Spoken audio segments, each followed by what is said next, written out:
여러분 안녕하십니까? 말씀을 따라 걷습니다.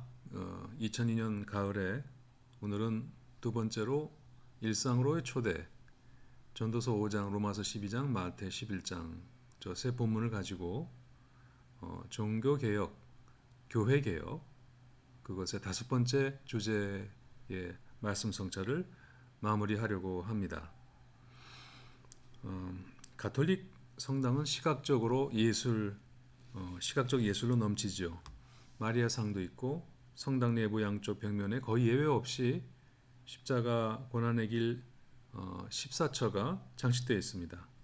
중앙 재단에는 십자가 책 형상이 있고 작은 창은 스테인드 글라스입니다.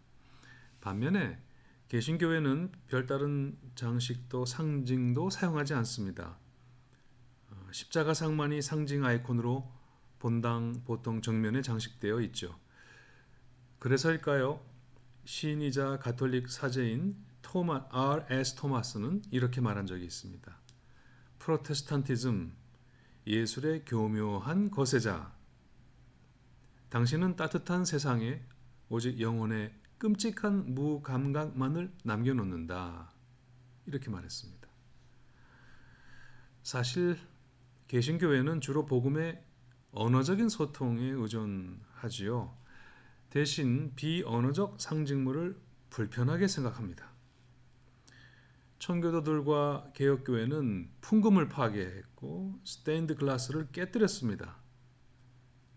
마르틴 루터의 종교개혁이 실질적으로는 제3의 성상 파괴 운동이었다는 평가도 있습니다. 정말 그럴까요? 과연 개신교는 하나님의 아름다움에 대한 모든 시각예술을 거부하는 종교일까요? 분명 루터는 성상, 아이콘이 우상숭배로 기우는 것에 경계를 늦추지 않았습니다. 하지만 그는 급진적인 성상 파괴자들에게 맞서서 성상을 두는 것에 대해 긍정적인 자세를 취하면서 프로테스탄트적인 시각예술의 길을 열어놓았습니다.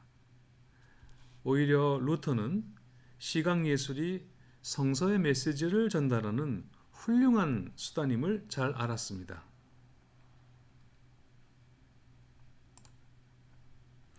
그래서 그가 1522년 9월에 구월 성경이라 불리는 그의 첫 번째 독일어 신약 성서 번역판을 낼 때 그는 거기에 요한계시록의 내용을 설명하는 21개의 목판화를 포함시켰습니다. 이 성서는 12번이나 인쇄를 거듭할 정도로 대성공을 거두었고 종교개혁의 확산에 크게 기여했지요. 다음 해에 루터는 구약 성서도 독일어로 번역해서 출판했는데 여기에도 많은 판화가 실렸습니다. 루터보다 26살 어린 장 깔뱅은 종교개혁 2세대를 대표하는 프랑스의 종교개혁자인데 흔히 우리에게는 성상 반대론자로 그리고 예술에 대해 무지한 자로 알려져 있습니다. 사실 깔뱅은 기독교 역사에서 하나님의 형상을 가시적으로 표상하거나 표현할 때 생겨났던 그 우상 숭배의 위험성을 누구보다도 예리하게 간파했던 신학자입니다. 그래서 그는 유명한 저서 기독교 강요 제1권에서 하나님을 위하여 눈에 보이는 형상을 만들어 놓고 나면 바로 그 순간부터 하나님의 권능 역시 그 형상에 속해 있다고 생각하기 마련이다. 사람들은 너무나 아둔해서 하나님을 형상으로 지어놓은 곳마다 그곳에 하나님이 계시다고 생각하며 그러니 숭배를 하지 않을 수가 없는 것이다. 이렇게 비판했습니다. 그럼에도 깔뱅은 아름다움이 이 세계의 형태와 빛을 통하여 나타나며 그 아름다움은 하나님의 영광을 드러낸다고 보았고 이에 따라 성화를 제외한 미술을 적극 장려했습니다. 그 결과 개혁교회가 뿌리내린 네덜란드와 영국에서 바로크 미술이 꽃을 피울 수가 있었죠. 이제 오늘 주일이 바로 루터의 종교개혁 505주년입니다. 오늘은 이 종교개혁이 시각예술, 특히 미술에 어떤 영향을 끼쳤는지를 루터와 연관이 있는 당대 대표적인 미술가들의 작품을 살펴보면서 이야기해 보겠습니다. 이를 통해서 우리의 평범한 일상의 소중함과 그 일상 가운데 역사하시는 하나님의 은총을 말하고자 했던 종교개혁 신학의 정수를 한번 찾아가 보고자 합니다. 먼저 독일의 화가 알브레히트 뒤러입니다. 독일 미술의 아버지라 불리죠. 혹은 북유럽의 레오나르도 다빈치, 그렇게 불리는 뒤러는 그리네발트, 크라나흐와 함께 독일의 3대 화가로 꼽힙니다.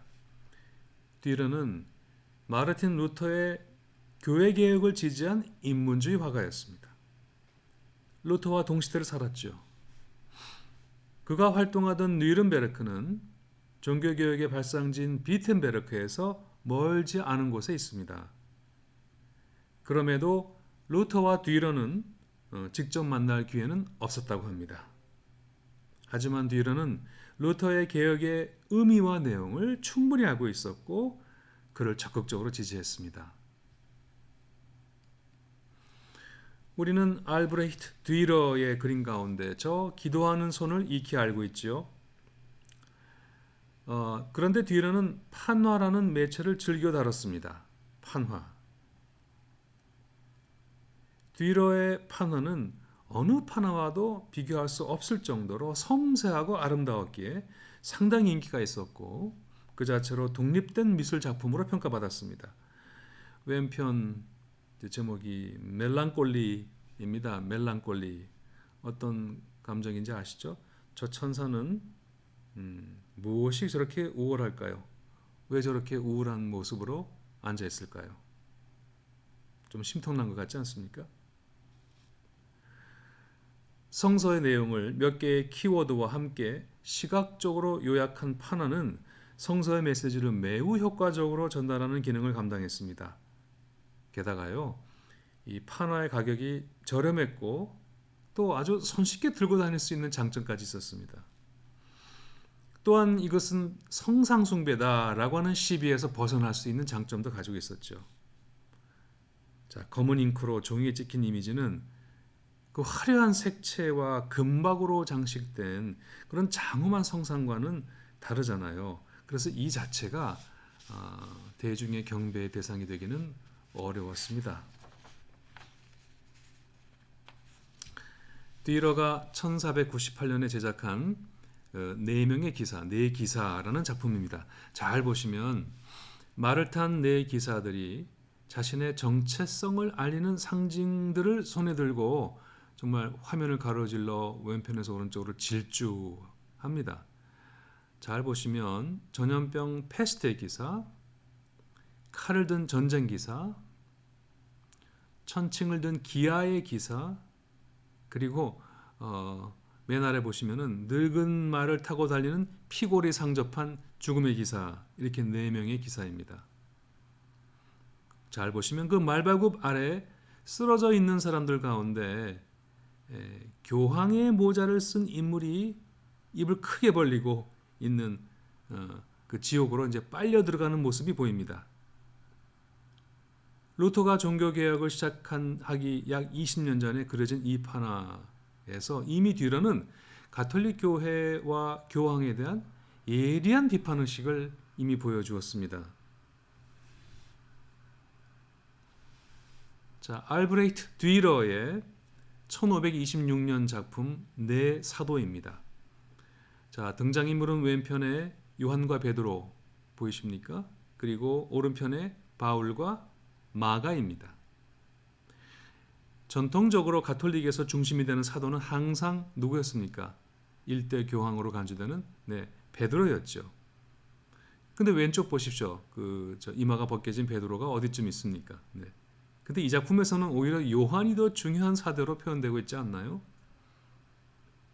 또한 오른쪽 보시면은 그리스도를 직접 만나서 복음서를 쓴 마가보다도 마가는 지금 누굴 쳐다보고 있는데 바울이 더 중요한 인물로 표현되고 있습니다.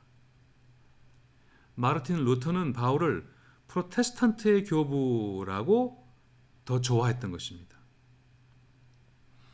한 가지 주목할 점이 더 있는데요.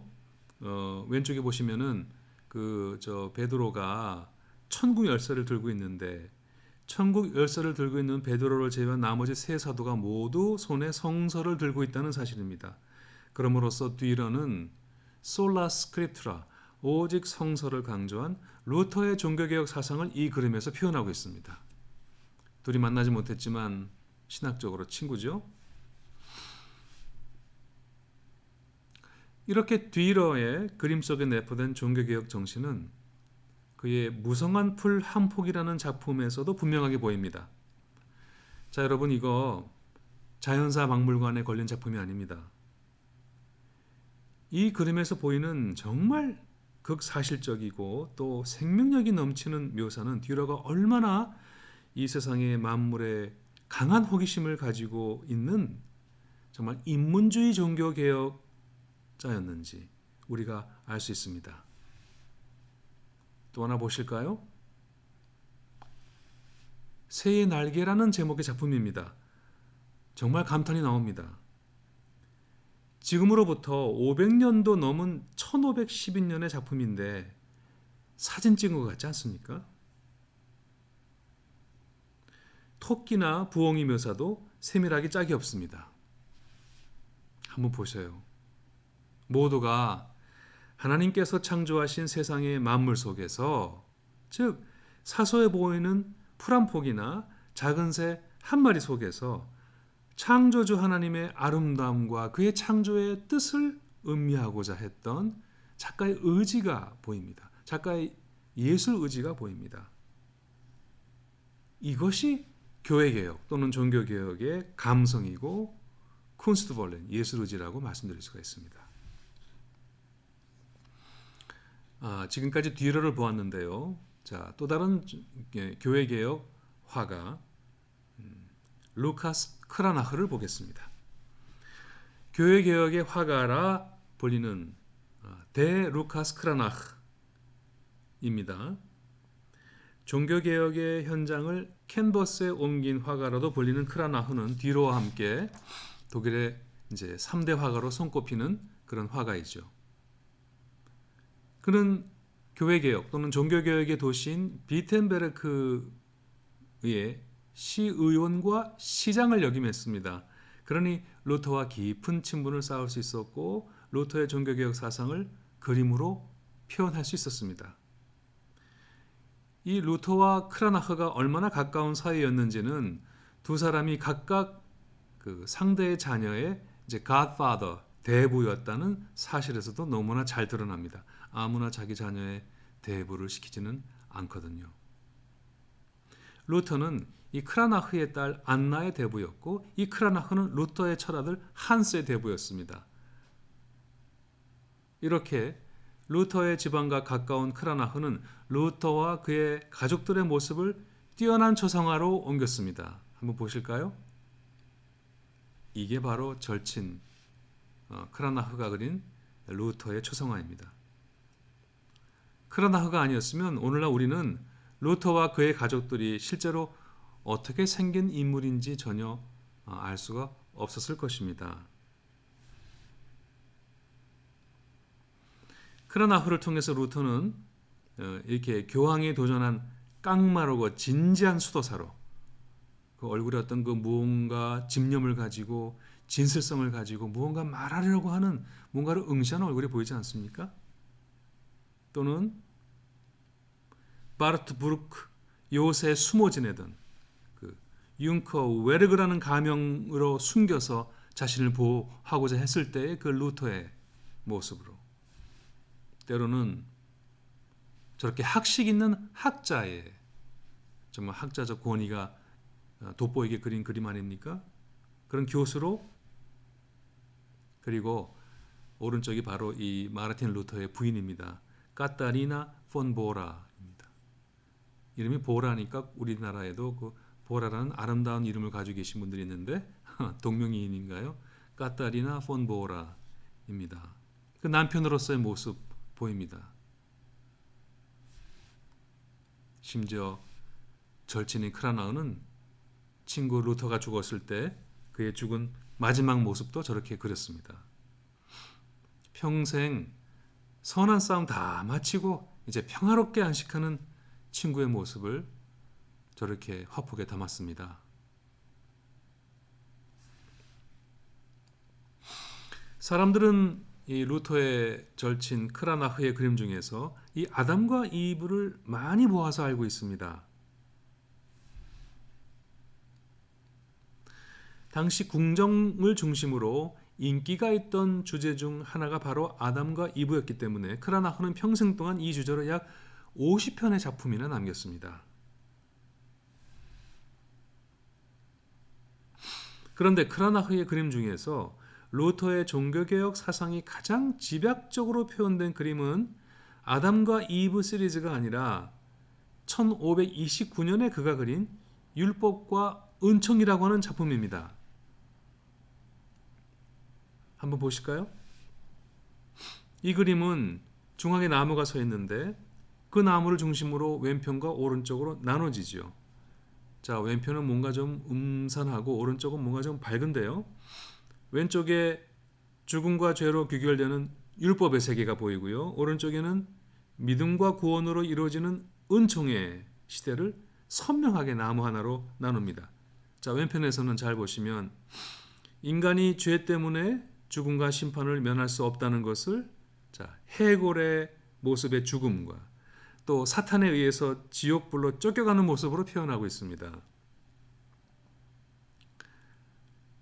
율법판을 이제 아래 보시면 율법판을 가리키는 모세 행동은 인간에게 죄가 있음을 이제 확인시켜 주죠. 실로 왼쪽 세계는 냉엄한 심판과 엄격한 율법이 지배하는 세계입니다. 하지만 루터에게 이와 반대로 오른쪽 편에서는 이제 그리스도의 희생으로 은총과 구원의 새 시대가 열립니다.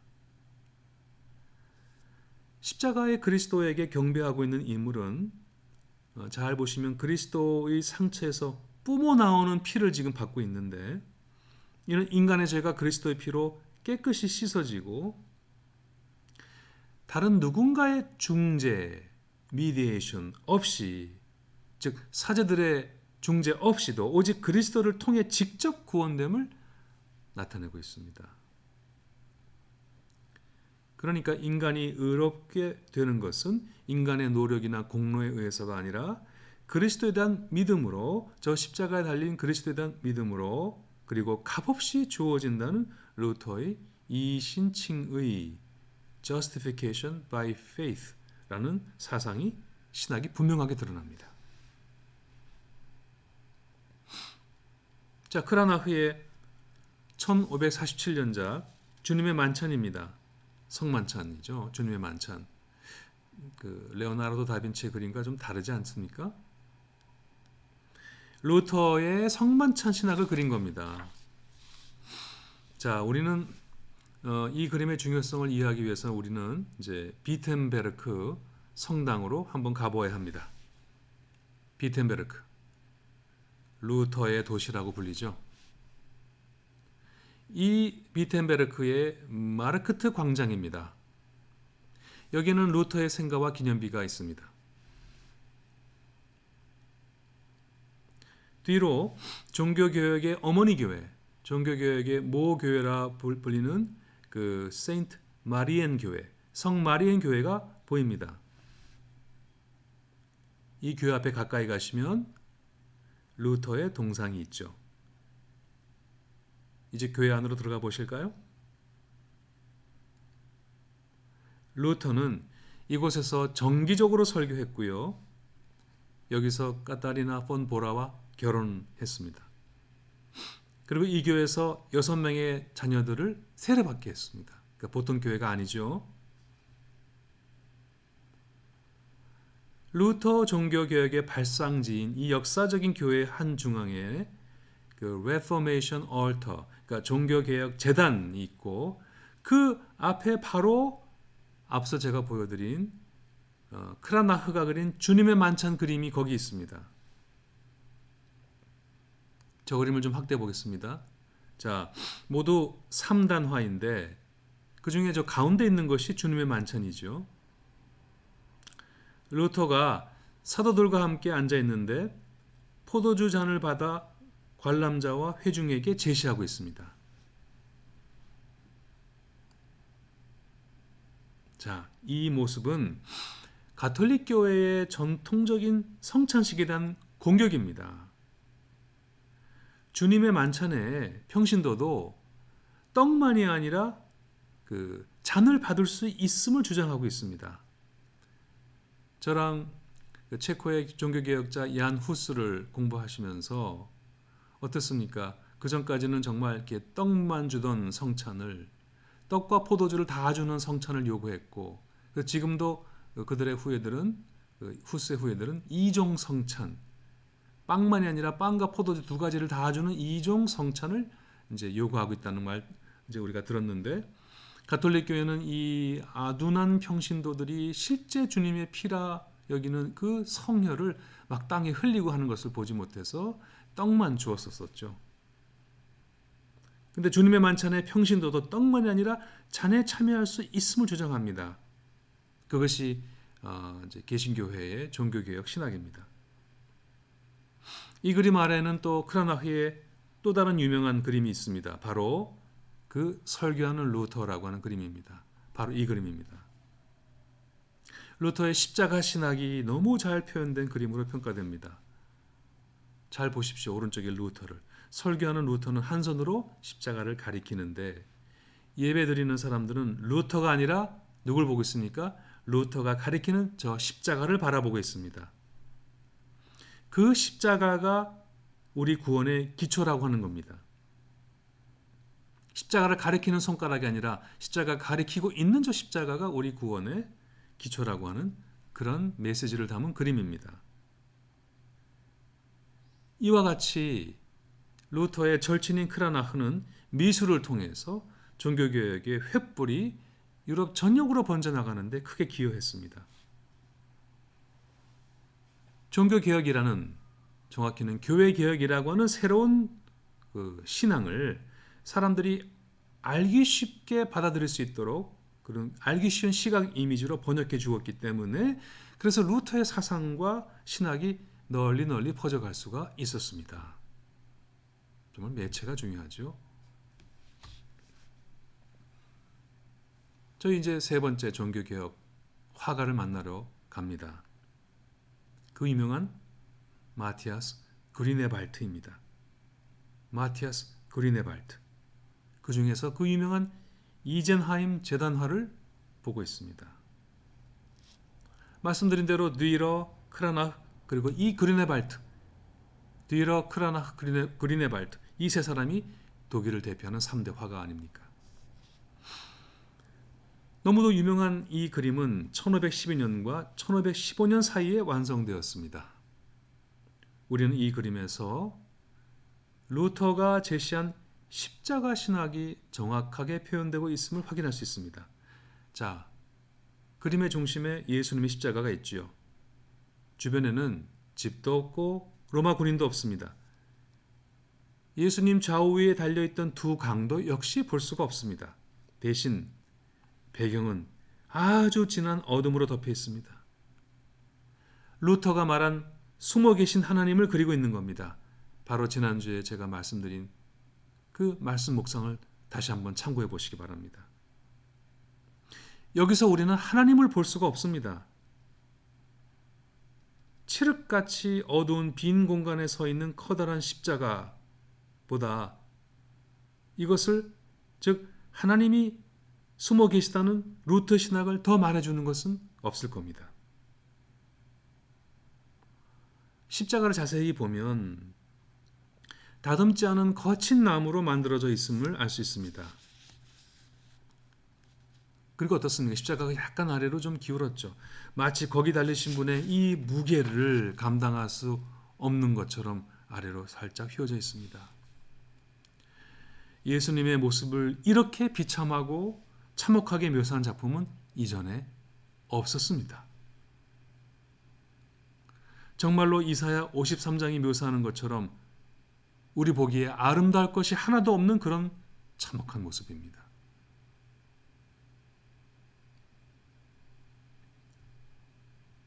오른편에서 아주 긴 손가락을 가진 요한은 십자가에 달리신 분을 가리키죠.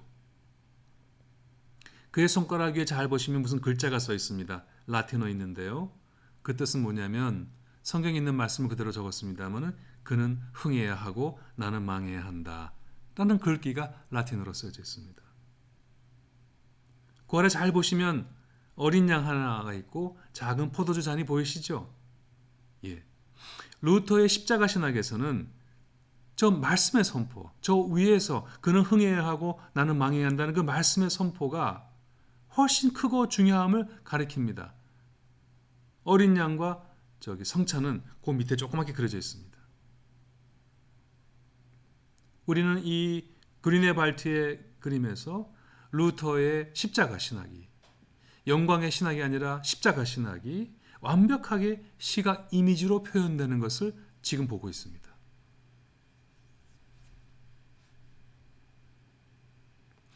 자, 이어서 네 번째 유명한 종교개혁 화가 넘어갑니다.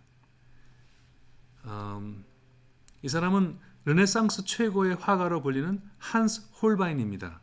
한스 홀바인. 홀바인은 다빈치와 이탈리아의 천재들이 활동하던 르네상스 전성기를 살았습니다. 그는 젊은 시절에 출판사에서 일한 적이 있는데 거기서 인문주의 종교개혁자 에라스무스의 사상에 접하면서 종교개혁의 일응을 나도 감당해야 되겠다라고 생각하기 시작합니다. 당대의 종교를 통쾌하게 비판한 에라스무스의 우신예찬이 라틴어로 쓰여졌기 때문에 가난하거나 무지한 사람들은 읽을 수가 없었죠. 하지만 출판사에서 일하던 홀바인은 글의 내용을 잘 이해할 수 있었기 때문에 저렇게 글 여백에다가 사표를 그려 넣었습니다. 자, 그러자 이 책이 불티나게 팔려나가기 시작했습니다. 그림을 보니까 얼마나 이해가 턱턱 됩니까? 딱 보시면 벌써 어떤 그림이에요? 돌아온 탕자 얘기지 않습니까? 인간의 무지한 신앙을 예리하게 비판한 에라스무스의 그 지성적인 글쓰기 더하기 천재화가 홀바인의 사파가 더해지자 종교개혁의 메시지가 아주 역동적으로 살아나서 사람들에게 정말 전파되기 시작했습니다. 이후에 홀바인은 독일을 떠나 영국으로 이주했지요. 에라스무스의 친구이며 유명한 저서 유토피아의 저자인 토마스 모어가 영국에 정착할 수 있도록 적극 후원해 주었습니다. 이를 바탕으로 홀바인은 영국의 국왕 헨리 8세의 국정화가가 됩니다. 자, 이게 유명한 그림인데 홀바인이 그린 헨리 8세의 모습이지요. 우리 잘 아는 이야기지만 당시 국왕은 이혼 문제로 교황청과 불화 중에 있었습니다. 헨리 8세는 자신의 첫 번째 왕비인 스페인의 캐서린과 이혼하고 엘 불린과 새로 결혼하고 싶어 했지 않습니까? 자, 그 새로 이 국왕이 좋아하는 새 여인은 어떻게 생겼을까요? 바로 이 홀바인이 그린 앤 불린의 모습입니다. 엘리자베스 1세 여왕의 어머니가 되는 분이죠. 결국 헨리 8세는 이혼 승인을 거절하는 로마 교황청과 단절하고 내가 영국 교회 수장이다 그렇게 자임하면서 영국에서 종교개혁을 불러일으킵니다. 자, 다시 홀바인이 그린 헨리 8세의 모습입니다. 잘 보십시오. 근엄해 보이기도 하지만 또 겉모습에는 그 정치적인 냉혹함도 보이고 왠지 그 자기를 이렇게 좀 합리화 잘하는 사람, 자 그러면서도 조금 연약한 또 이기적인 한 인간의 모습이 그의 눈빛과 요 작은 입술, 그 작은 오른손 보시면 그게 숨김없이 표현했습니다. 그게 보이십니까? 홀바인이 얼마나 예리한 안목의 소유자였는지 그냥 생긴 대로 그 모습을 재현하는 화가가 아니라 이 사람의 그 성격과 그 생각을 그림으로 다 잡아내서 저렇게 표현했습니다. 기가 막힌 역작입니다. 그런데 홀바인의 정말 최고의 걸작은 프랑스 대사들이라고 하는 제목의 이 작품입니다. 헨리 8세의 이혼 문제로 영국과 교황청 사이에 불화가 발생하자 이를 중재하기 위해서 프랑스의 대사들이 왔습니다.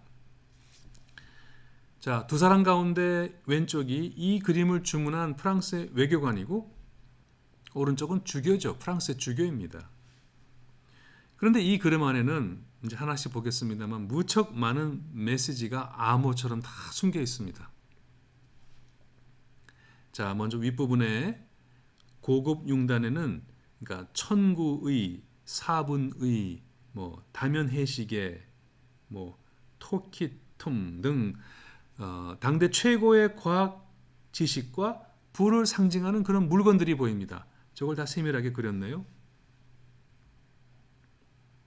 이 그림의 하단에는 잘 보시면 찬송가가 보이고 저 기타처럼 보이는 저 악기가 류트라는 이름의 악기인데 줄이 끊어져 있습니다. 신구교의 불화와 단절을 암시하죠. 그런데 그림 하단에 뭔가 좀 거슬리는 게 보입니다. 옆으로 비스듬히 그려진 이거 보이지 않습니까? 이거 잘 보십시오. 이 두 사람의 집중하면 안 보이는데 가만히 보면 이 왼쪽 아래 뭐가 옆으로 비스듬히 그려진 게 있는데 보이십니까? 뭔지 보이십니까? 해골입니다. 여기에 메멘토 모리, 즉 죽음을 기억하라라는 말이 암시되어 있습니다. 자, 이 사람들은 지금 세계 최고의 과학기술과 힘을 가진 그런 외교관들이지만 그들도 언젠가 죽고야 마는 존재임을 가리키고 있습니다.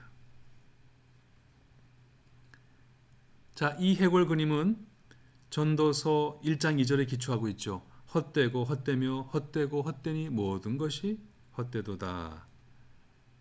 이 구절을 라틴어로 읽으면은 vanitas vanitatum et omnia vanitas입니다.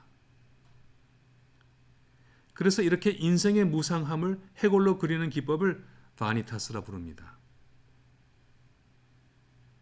이 주제는 루터의 종교개혁 이후 북유럽 미술의 가장 큰 특징이자 장르가 되었습니다. 그런데 그림을 자세히 보면 더욱 놀라운 반전이 있는데요. 왼쪽 상단 커튼 뒤에는 예수 그리스도의 십자가가 숨겨져 있는 것입니다. 아까 제가 보시면 이렇게 오른쪽에 보시면 커튼 뒤에 이렇게 뭐가 숨겨져 있고 이것을 제가 확대해 보여드리겠습니다. 네. 세상에 오신 그리스도는 인간과 물질이 중심인 세계가 친 커튼 뒤에 가려져 있습니다. 그럼에도 그는 세상의 통치자로 그림 맨 위에서 그림 전체를 대각선으로 가로지르며 구원의 메시지를 전하고 있습니다. 홀바이는 이처럼 자기들이 세상을 통치하는 힘을 가지고 스스로 구원할 수 있다고 착각하는 현대인들을 그 인간들을 비판하고 있죠. 제가 보기에 이렇게 함축적인 작품은 이전에도 이후에도 보기 힘듭니다.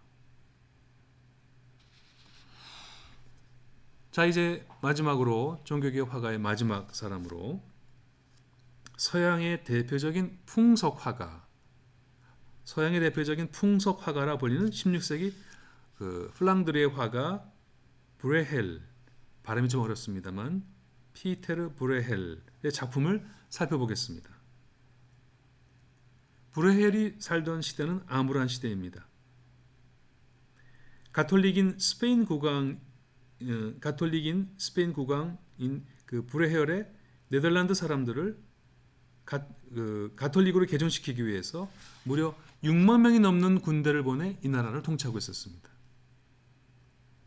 그렇게 폭력과 억압의 종교 억압의 시절에 그 개신교 종교 개혁 신앙을 가지고 그는 그림으로 그린 사람, 그 사람이 바로 브레헬입니다. 자, 이 작품 유명한 작품인데 제목은 영아살해라는 제목이 붙여져 있습니다. 어느 장면일까요? 영아 살해하니까. 예, 성서에서 헤롯이 예수님의 탄생을 두려워해서 그때 태어난 모든 아기를 다 죽이라고 명령했던 그 유명한 이야기를 브레헬은 자기가 살던 상황으로 풍자에 다시 그렸습니다. 자, 보시면 스페인 군인들이 아기들을 무참히 살육하는 그림인데요. 자세히 보시면 검은 갑옷을 입은 장교들이 감시하는 가운데 병사들이 아기들을 찔러 죽이고 있습니다. 절규하는 엄마들과 아이들을 뺏으려는 병사들. 그런데 왼쪽에서 두 번째 하얀 눈이 덮여 있는 집 오른쪽 벽에서 잘 보시면 한 병사가 노상방뇨하고 있습니다. 보이십니까? 웃어야 할까요? 형언할 수 없는 아픔과 비극에 대한 브레헬의 유머라고 해야 할까요? 사실 브레헬의 그림에 등장하는 모티브들은 거의 다 성서에 비유해서 나옵니다. 그가 그린 바벨탑이라는 작품입니다. 브레헬은 3번이나 되풀이해서 이 바벨탑을 소재로 그림을 그렸습니다. 이 그림은 우리에게 너무 유명하지 않습니까? 왜 그랬을까요? 바벨탑이 뭘 뜻할까요? 스스로 진리를 자초하고 구원을 성취하려는 인간의 교만함이 궁극적으로 가닿게 될 재앙이 무엇인지 말하고 싶어서 자꾸 저렇게 바벨탑을 그린 것은 아니었겠습니까?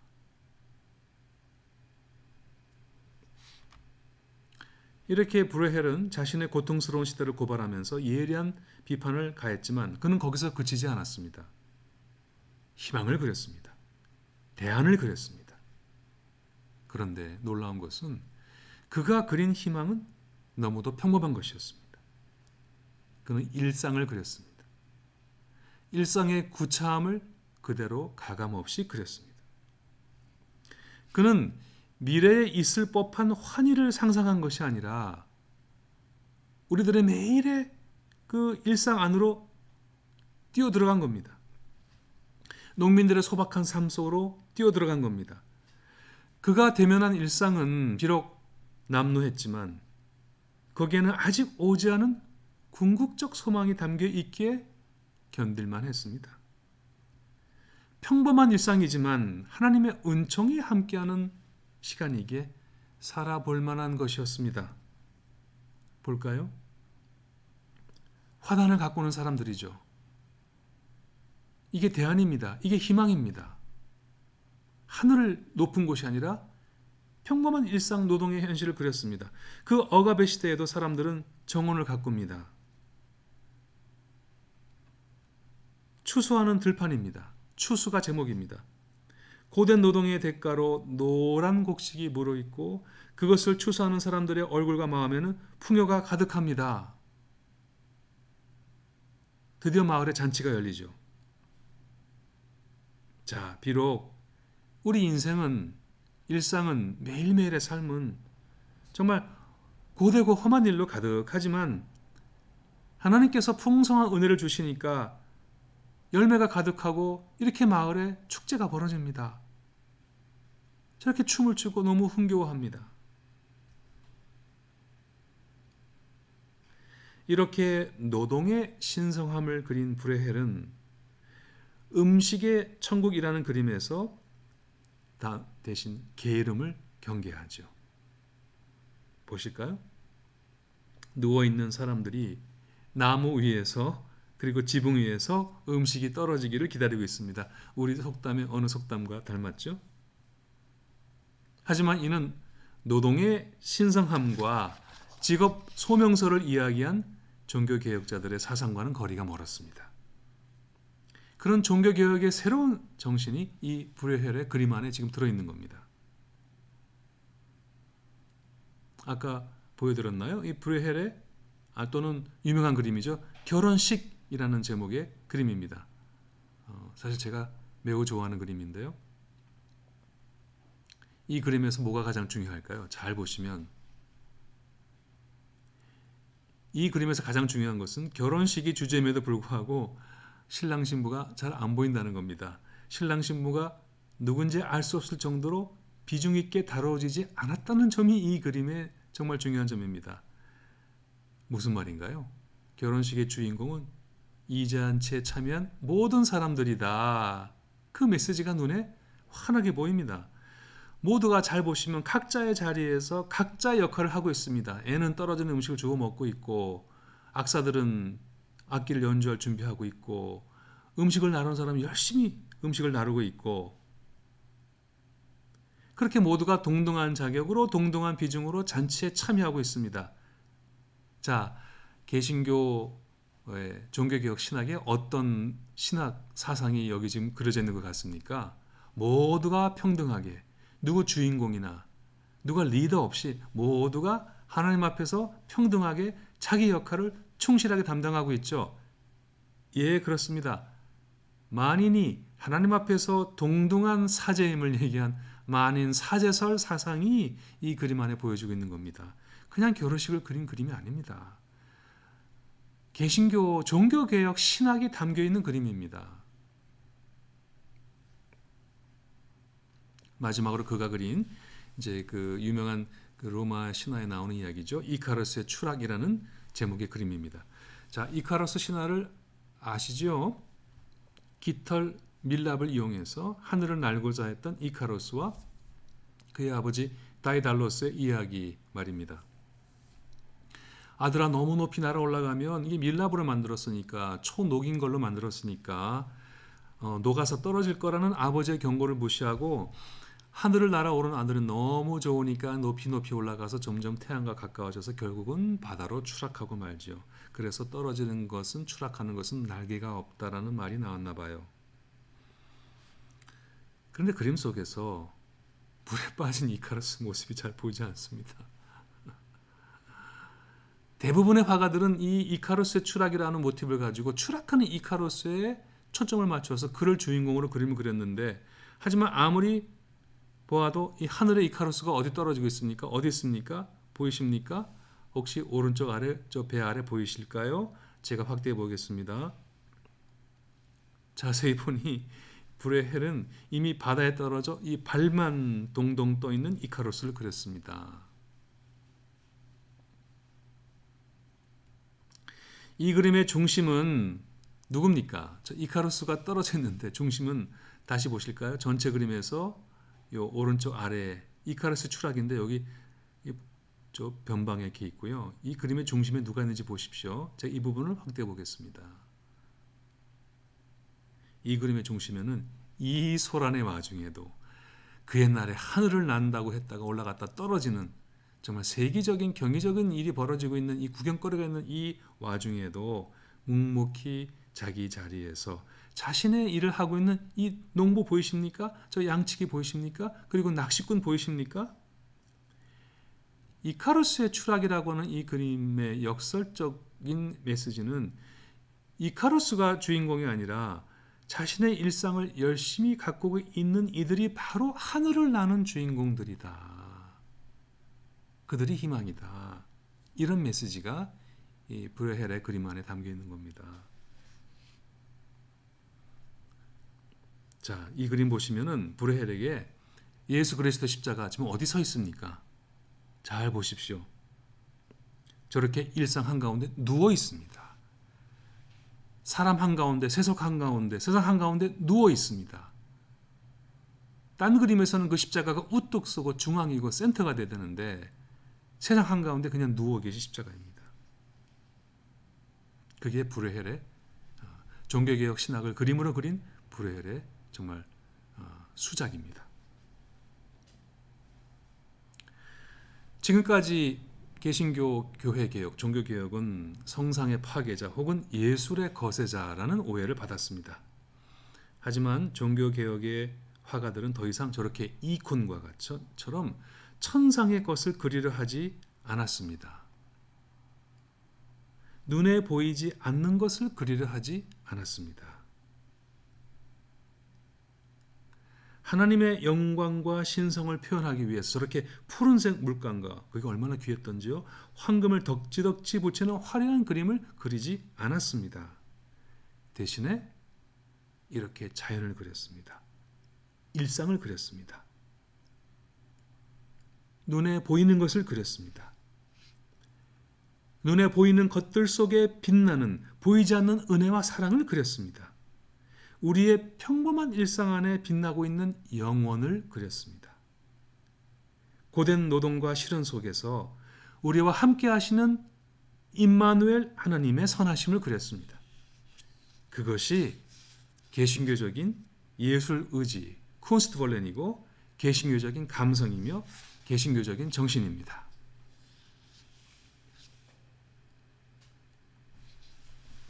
교회 여러분, 오늘 일상으로의 초대라고 하는 이 제목은 제 가수 신해철 씨의 노래 가운데 노래의 제목을 제가 따왔는데요.